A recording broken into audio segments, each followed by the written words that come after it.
Pajato pachichewa pali mawu amene amanena zona kuti Mulungu anatibisira mawa, ena amanena zona kuti mawa sitidziwika. Komanso pali mawu ena amene amanena zonena kuti mawu ndithu amalenga. Tikhulupirira kuti ambiri tasatira bwino makankhani okhuza ndi ku parliament mmene zayendera kumeneko ku parliament. Komano tisanapitire ndi nkhani yathuyi tatiyeni tione ndithu pati ya zimene ndithu zinaoneka kumene ku parliament kumapitoke ndithu tipitire ndi nkhani yathu. And they are as follows. Absent, 2. Abstain, 1. Honorable Raskin Dino Vigaro, no vote.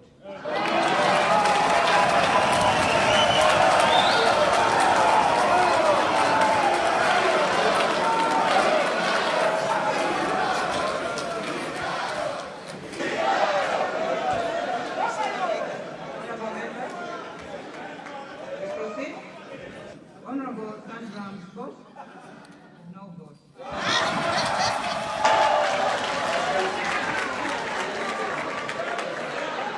Honorable members, Honorable Peter Dimba, 85 votes. Honorable Samir Gafar Suleiman, 150.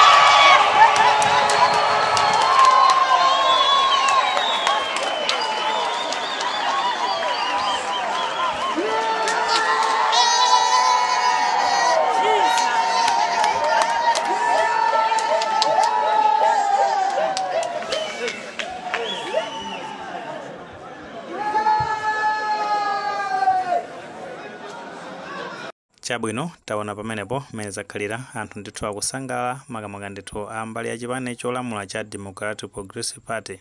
Kusangalala kumeneko kubwera makaposatira ndithu kuti zosatira zachisankho maka zimene ndithu aphungu anachita kumeneko posankha maudindo makamaka ndithu udindo wa Speaker of Parliament zakomera ndithu chipani chimene cha Democratic Progressive Party titha kusimikiza kuti Samia Suleiman ndi amene ndithu apambana pa chisankho chimenechi. Komano mwachidule chabe makamene ndithu zinakhalira kumeneko anthu amene amapikisana pa udindo ndithu wa Speaker of Parliament poyambirira kunali maina atatu amene ndithu ambiri timatsatira bwino. Kunabwera zina la Peter Dimba amene amachoka ndithu ku chipani cha Malawi Congress Party.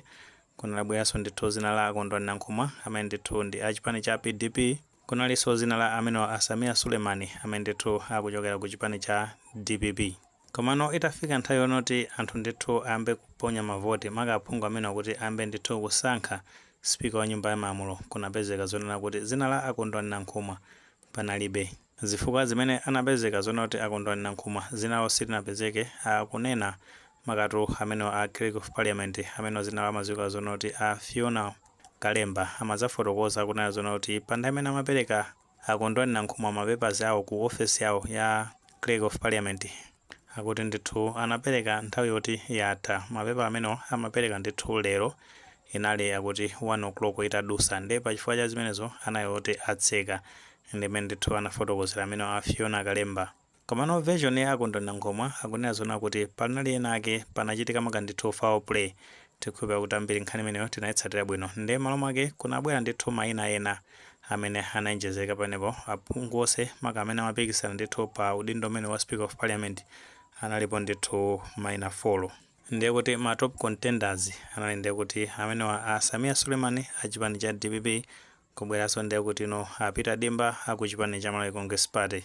Ndipo kusatira ndi mmene zosatira zachisankho zimene zinayendera zinakomera ndithu amene wa Samia Suleiman zomwe takanena kale kuti ambiri kusatira bwino chifukwa iwo ndithu anapeza mavoto kwana 150 chakuti.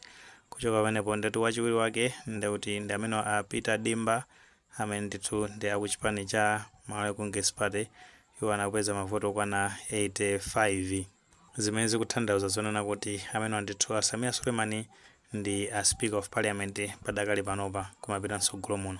Tibwere ndithu pa mawu aja amene tinayankhula kuyambirira aja kunena zonena kuti mawa Mulungu anatibisira sitimadziwa za mawa. Tikhulupirira kuti ambiri matsatira bwino makamene zimakhalira pamene chipani cha Malawi Congress Party chimasogolera dziko. Samia Suleiman ankaoneka zonena kuti ku parliament anali ndithu mmodzi mwa ma critics a chipani cholamula cha Malawi Congress Party. ndi amene ndithu amaphushanso nkhani zambiri makazi okhuzana ndi mmene boma limayendesera zinthu mu nthawi imeneja tikhupe kuti ambiri atsatira bwino maka nkhani yokhuzana ndi ngozi ya ndege. Samia Suleiman anapanga phushi kwambiri kuti amafuna kuti chilungamo chidziwike maka kuti kuchitike ndithu kafukufuku okhuzana ndi mmene zinakhalira kumeneko, nkhani zokhuzana ndi mafereza amene amagulidwa ku butchery, nkhani za ma ID zimene ndithu amapangidwa ku Kanengo. Zambiri anakhala ndithu akutulusidwa ku parliament nthawi zambiri. Zinafika point onena kuti amene ndithu anazamangidwapo nkhani zake akuti nazona kuti inali defamation imene amene Samia Suleiman anazadandaulapo maka nkhani yokhuzana ndi kuti akuti amalondoledwa ndi kagulu ka achifwamba inake magazini ake achifwamba kuti anapangidwa tipi kuti gamoto inake imafuna ndithu iwapange chiwembu. Munayi ndithu mmene muzigawenga zimene mungayankhula kwa anthu ameneyo ankati nazono ndi zinatumizidwa ndithu ndi makosana a chipani cha Malawi Congress Party, zomwe zinazovuta kupanga dispute chipotengera kuti mmene zimayendera kumeneko kwa chipani cha Malawi Congress Party. Nthawi zambiri ma critics awo amapeza zonoti awatumiza ndithu anyamata zikwanje tikhupa kuti nkhani zimene zisata bwino zina mwazo ndi zimene ndithu zili ku court padakali pano pa nkhani za Chinadala Kadula ndi anzawo. Ndiye pa chifukwa chimenechi makosana amenewo anapita ndithu ku court kukadandaula nkhani ya defamation mpaka tinaona ndithu kuti Samia Suleiman anazamangidwapo anakhala ndithu ku bwalo la milandu kumene amakapasa belo nthawi imeneyo. Lero mulungu ndithu watembenuza thabwa amenewa ndi amene ndithu asankhidwa kukhala Speaker of Parliament. Ndiye tikapita kumawu aja amene timanena zona kuti lilime limalenga pajatu pamene amayandikira kuseka parliament yetu ya mu chaka cha 2020 kuzathira ndithu mu chaka cha 2025 munali cha mu January mmenemo ngati musali February mateto ngati saulakwisa. Samia Suleiman anayankhula ndithu mawu kupita kwa Gordhan Hala.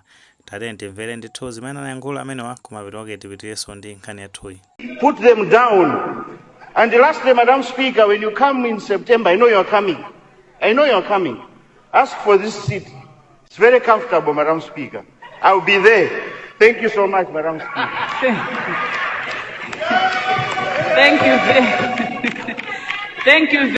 Chabwino tawamva pamenepo mmene akuyankhulira akuwauza ndithu amene wa Speaker of Parliament mu nthawi imeneyo Catherine Gordhan Hala kunena zona kuti I know you make it, meaning kuti azapita ndithu kumene ku parliament komano chimene akuyena kudziwa nchonena kuti pampando umene akhala amene Catherine Gordhan Hala ndiye kuti iwo ndithu akubwera kuzakhala pampando umenewo zimene zikusimikiza kuna zoti mawu aja ndithu apherezera padakale panopa pamene tikunena zona kuti ndi a Speaker of Parliament ndimene ndithu zayendera pamenepa komano titha kusimikiza maka kunena zona kuti chipani cha DPP paja ndithu chinali majority kumeneko maka ndithu aphungu a nyumba ya malamulo chinali nawo ambiri chifukwa chonoti pamafiga wonse amene ndithu anali aphungu kwana 78 pambuyo pake pamabwera ndithu aphungu a independent omwe alipo ndithu 70. Pa number 3 pa chipani cha Malawi Congress Party icho ndithu ndi aphungu kwana 53.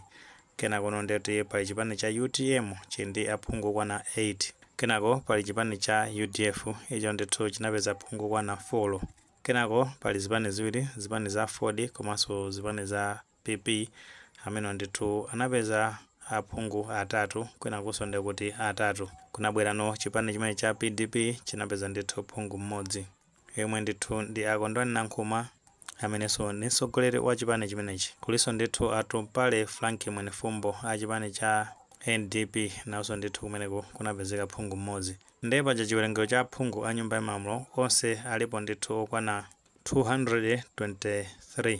Aphungu amene atunda amene ndithu amene akupezeka ku parliament ngati ena sanapezeke ndi kuti mwina pa zifukwa zina koma kumene ndithu kukhala 223. Paja madera onse aphungu ku Malawi aphungu onse akuyena ndithu kukhala 229 komano potenga ndithu kuti pa chisankho chinachitika pa 16 September 2025 kunali ndithu madera ena aphungu kumene kunali zosamwisa zina ndi malo mwake abungwe la Malawi Electoral Commission anapanga ndithu council zotsatira za ku madera amenewo. Ndiye kuti in total aphungu amene ndithu anapita kumene komaka amene asankhidwa ndiye kuti amakwana 224 komano pa chifukwa chonena kuti achipani cha Ford paja ndithu president wa kumeneko Enoch Chihana ndi amene anapambana chakurumphi uku. Ndiye paja ndithu iwo anasankhidwa kukhala second vice president ndi pamalamulo ndizosaloledwa kuti munthu mmodzi apange hold 2 positions. Mawiro ake ndiye kuti udindo ndithu waphungu a nyumba ya malamulo amene asakuyeneka ndithu kukhala udindo umenewu. Ndiye kuti ndi zimene ndithu zapangisa kuti chiwerengo cha aphungu chitsike kufika ndithu pa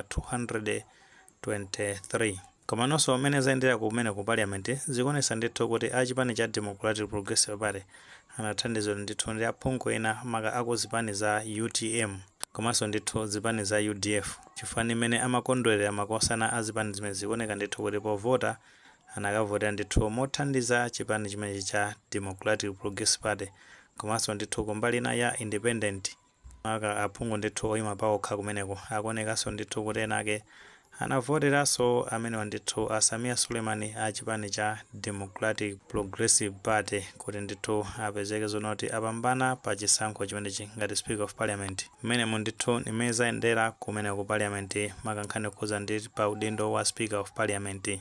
Mwini maganizo pa nkhani imeneyi pamene tunazoti a Speaker of Parliament panopa ndiye kuti ndi a Samia Gafar Suleiman. Ngati maganizo amene muli nawo mutha kutifotokozera comment section, koma tikamapereka tikumbukirenso ndithu kulemekeza maganizo anzathu. Tisaiwale kupanga like video imene komanso panga subscribe channel chimene cha Fox Malawi News 18 ndi cholinga choti nkhani zambiri zikamachitika ndiye kuti zitha kufikirani mosavuta.